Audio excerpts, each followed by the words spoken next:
Luxury Gaming. Shout out to Luxury Gaming. Shout out to Luxury Gaming. Hey guys, just a Kotton here, fresh off top 8 at YCS Philadelphia 2023. And I guess this will be almost irrelevant deck profile because the banners came out during the event. But I finished top 8 with Kashtira. What I want you guys to do from this is rather take away my thought processes more than anything, because that is what you can learn from the most regardless of the event, but especially now so with there not being anything to move forward with this format. But yeah, I get into it. So cash lineup, this is the same as what I played in Chile last weekend, which is incredibly slim. I cut the fat because there's a lot of combo decks and I just wanted as many non-engine cards as possible. This means you don't get the fire block nearly as often, and you don't have the ogre stuff or preparations, but I think that is fine. The non-engine is so important that it's okay.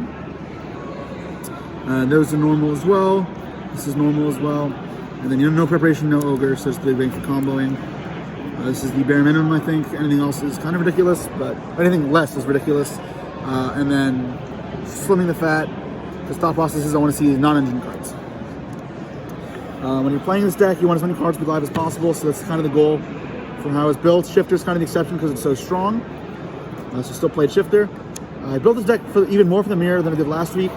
However, this is the one card I still retained as it's too good against other decks. 3 Ash Blossoms. I almost cut this, but it's good enough against. It's like fine in the mirror. It's fine in the mirror, and it's good against Labyrinth. It's good against a bunch of the rogue decks, so I just kept it in because of those. And it's still fine in other spots. When I know I'm going second in the mirror, I side it out though. That's it for hand traps. No Nibiru, no Droll. So Droll and Shifter both aren't very good in the mirror, so having both would have been kind of butt. So this is better. Move Droll to the side. And then Nibiru, I figured everyone would know I played it and would play around it more. And that did happen, so I cut it just because any people would play around it. All my cards would be live, not dead. 3 Prosperities, obviously. And then non-engine spells. 6 books. I love these cards. I think these are insane in this format, so I'm not removing these. And the difference is I moved Econs to the main. I really expected Cash to come up. And even with other decks, this prevents Zeus's a lot of time. I can move Baguska to attack mode. And then it's an interrupt, it's fine as well. It's like Widow Anchor, which is okay.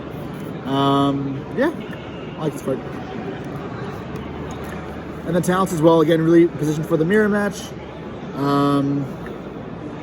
Can be a little dead going first sometimes, but it's fine because it's really good going second. Yeah, it was good. I played a lot of mirrors, so my idea planned out, right? And then I have a lot less aside for the mirror. I only have a couple cards. Shifters have to come out, so I have cards set up for Shifter. And then I have an extra 3 that come out when I know I'm going second.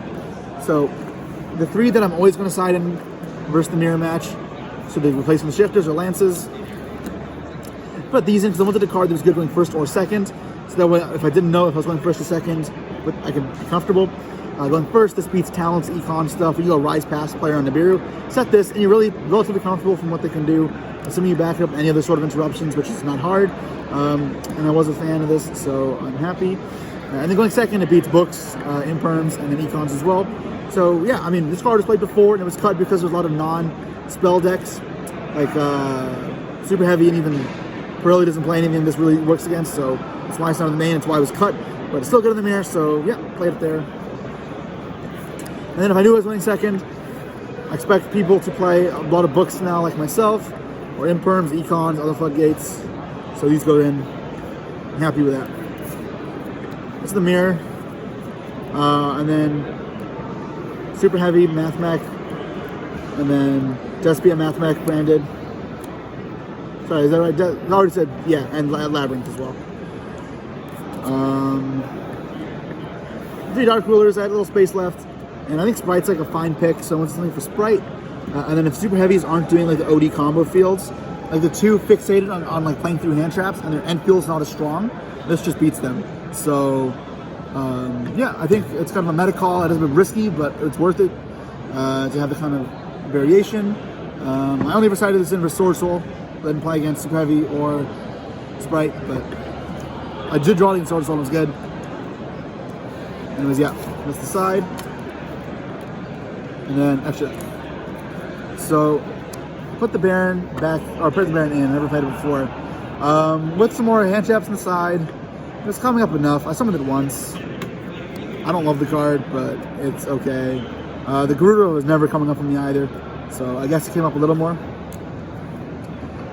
This has come up in grind games. I don't think it ever mattered this tournament, but it's nice having.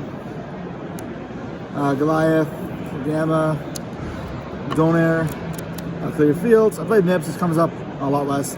I had something like 4 times in Chile, something like 0, I think. Maybe once this tournament. No, once this tournament. 1 Dark Arms, 1 Big Eyes. Still think this is bait. I'm rather they banish it. 2 Zeus, 2 Shangs, 2 Hacker, settings for 4. It comes up with some grinds and can steal some wins. It's just another win condition, so having 2 means it's just, you can potentially steal games. And then also matters because of desires. If your opponent plays desires going first, particularly like Cash is doing that, they don't have a lot of defensive cards to stop 7s, which is likely because oftentimes it's just a bit of a grind. Then you can do this, they deck out. What they're supposed to do is banish it then with their Hacker. However, if you play 2, they can't. So you just steal the win. And when they lose like 25, 26 cards in the deck, they have like 4 cards in the deck. Yes, it may not be literally game, but you follow it up with a Zeus. They can't really play a grind game with 6 cards total within their hand and deck. Is that why you didn't play Desires this time? Yes, I really like Desires, but it's liability going first in the mirror, and I feel like that is when I'm at my weakest already. So it's also why books and econs kind of help counteract that, as opposed to other going second cards. Don't want anything banished. You never summon 3, but it's Hacker stuff. Yeah, that's it. Yeah, so that's the tournament. It kind of just made changes from Chile based on how I felt the tournament would be. Kept pushing more for Cash and less for Super Heavy, less for Pirelli, and went well. Big shout outs to Luxury Gaming for making this all possible. I forgot them at home, but at the sweater on still. So make sure to subscribe to this channel if you want to see my deck profiles for any events in the future. Whenever I do well at an event, my profiles will be on this channel here. So yeah, see you guys next time.